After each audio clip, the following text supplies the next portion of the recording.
This is the fourth straight week of protests in Tbilisi. The police usually disperses peaceful demonstrators. They use tear gas, water cannons, and police batons against them. Georgians do not want their country to fall into the quagmire that is the Russian sphere of influence. They are calling for new parliamentary elections because they consider the October vote to have been tampered with.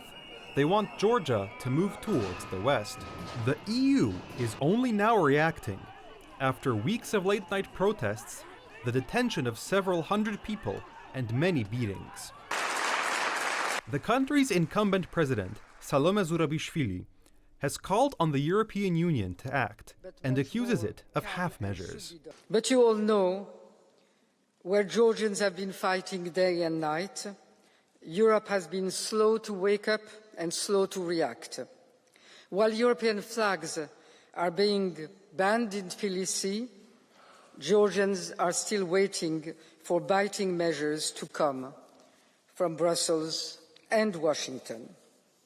And I hope we won't have to wait for a deeper crisis to occur for Europe to act. Meanwhile, the head of the European Parliament had vague generalities to offer. The European Parliament stands in solidarity with the people of Georgia, who have taken to the streets of Tbilisi and across the country for 2 weeks now, peacefully and passionately calling for a European future.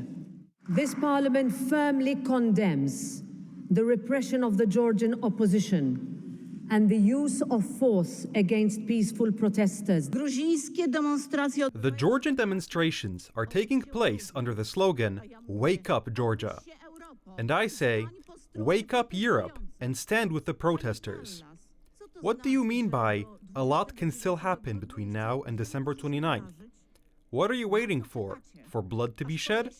For President Zurabishvili to be locked up, as was done to President Saakashvili? You say that the list of sanctioned persons is ready. Then at least do that. In Tbilisi is Alain Berset, Secretary General of the Council of Europe. The organization's website reads, "In the current tense and worrying context, the Council of Europe calls on all parties to avoid any escalation of tensions.